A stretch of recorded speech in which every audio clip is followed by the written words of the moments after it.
Welcome to the channel. In today's video, we will continue our reading of a woman who had a jealous sister try to ruin her baby shower with a fake paternity test.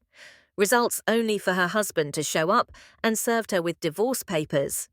In case you haven't seen part 1, I recommend you to watch it in our channel to understand the story. Because this part is mostly update informations of what happened later. Let's get into the story, shall we? Hi everyone, it's been a month since my last update, and I wanted to check in and let you all know how things have been going.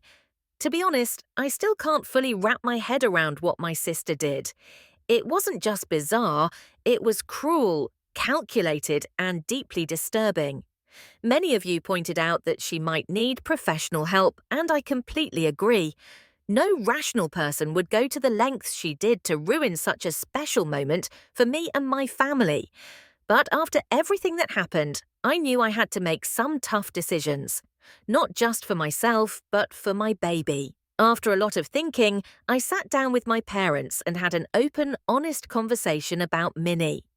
We all agreed that for the sake of our sanity and safety, cutting ties with her was the only real option left. I can't risk having someone so toxic and unstable around my child.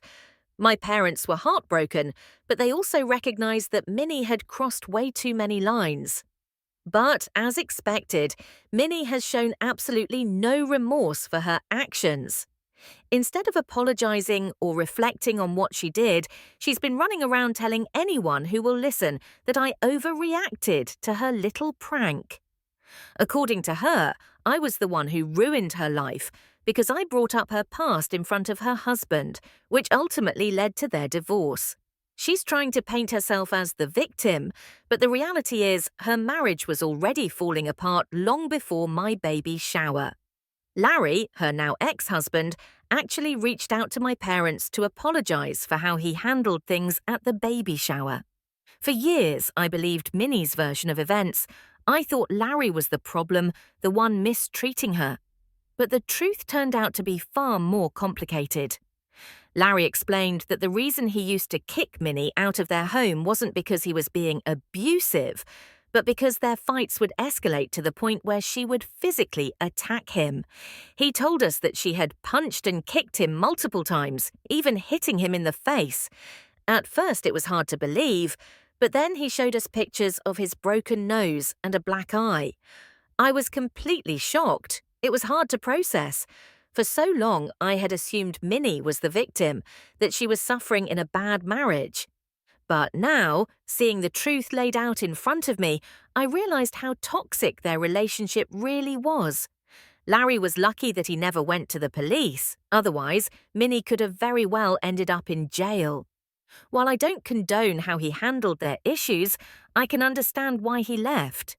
It was a completely dysfunctional relationship, and honestly, I think their divorce was for the best.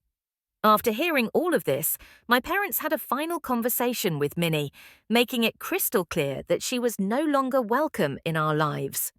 My mother, who had always tried to be patient with her, had finally reached her breaking point.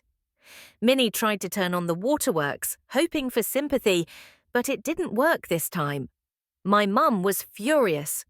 After everything Minnie did at my baby shower, trying to humiliate me and ruin one of the happiest moments of my life, my mum just lost it. She told Minnie in no uncertain terms that if she ever came near me or my baby again, they would take legal action. A restraining order was officially on the table.